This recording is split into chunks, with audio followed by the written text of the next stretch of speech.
ఫిరాయింపు కేసులో హైకోర్టులో కీలక విచారణ ముగిసింది. పార్టీ మారిన 10 మంది ఎమ్మెల్యేలపై అనర్హులుగా ప్రకటించాలని బీఆర్ఎస్ తరపున లాయర్లు వాదించారు.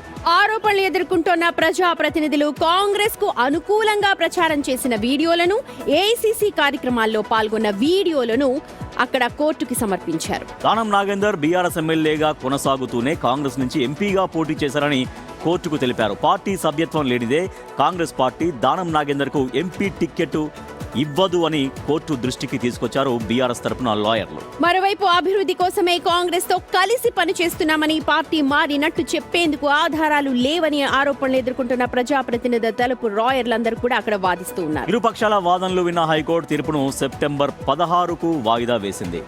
సో ఇది ఒక ఇంట్రెస్టింగ్గా జరుగుతున్నటువంటి కేసు తెలంగాణ రాజకీయాల్లో. మేము పార్టీ మారలేదు, బీఆర్ఎస్లోనే కొనసాగుతున్నాం అంటూ చెప్తున్నారు.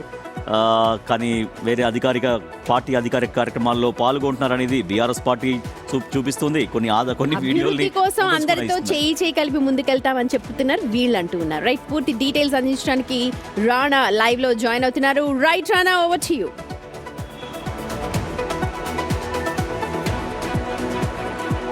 సుమతి, ఇవాళ దానం నాగేంద్ర సంబంధించిన పిటిషన్ విచారణకు వచ్చింది. అయితే బీఆర్ఎస్ సంబంధించినటువంటి పిటిషనర్ తరపున న్యాయవాదులు చాలా కీలకమైనటువంటి అంశాలనే ప్రస్తావన చేశారు. ఎందుకంటే దానం నాగేంద్ర ఎలా చెప్తారు పార్టీ మారలేదు అనేది బీఆర్ఎస్లో ఉన్నానేసి. అయితే ఇప్పటి వరకు ఆయన బీఆర్ఎస్ కార్యక్రమంలో ఒక్కచోటు కూడా పాల్గొనలేదు. దాంతోపాటు బీఆర్ఎల్పీ మీటింగ్లో కూడా ఒక్కసారి కూడా ఆయన పాల్గొనలేదు. దానితో పాటు ఆయన చెప్తున్నటువంటి విధంగా బీఆర్ఎస్ పార్టీకి 5,000 రూపాయలు నేను ఇస్తున్నానని చెప్తున్నారు. కానీ మనసు మాత్రం కాంగ్రెస్ పార్టీ వైపు ఉంది, పార్టీ అతను మాత్రం కాంగ్రెస్ పార్టీ ఉంది. కానీ మాటలు మాత్రం బీఆర్ఎస్ మాత్రమే మాట్లాడుతున్నాడు. కానీ ఎక్కడ ఆయన బీఆర్ఎస్ పార్టీకి సంబంధం లేదు.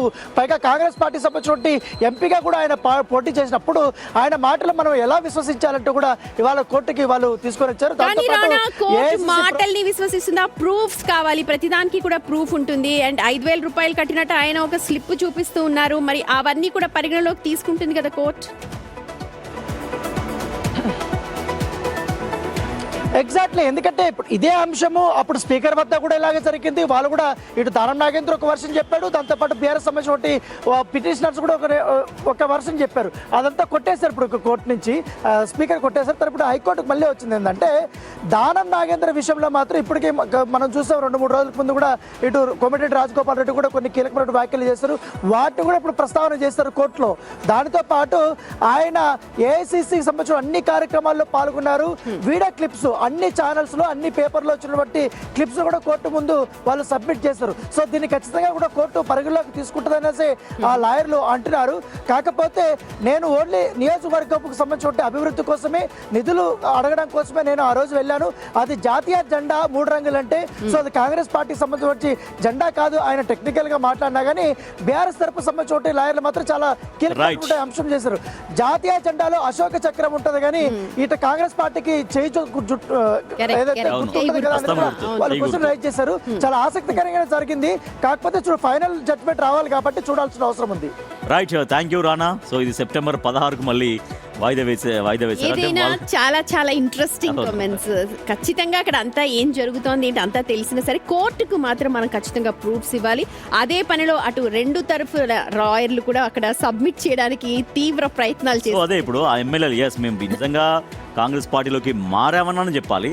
లేదు బీఆర్ఎస్ డిమాండ్ ఏం చేస్తుందంటే మీరు నిజంగా బీఆర్ఎస్ ఎమ్మెల్యేలు అయితే బీఆర్ఎస్ భవన్కి రండి, బీఆర్ఎస్ ఎల్పీ మీటింగ్స్కి రండి, కేటీఆర్ ఆధ్వర్యంలో కేసీఆర్ ఆధ్వర్యంలో జరిగే పార్టీ ఇంటర్నల్ మీటింగ్స్కి రండి అని బీఆర్ఎస్ చెబుతోంది.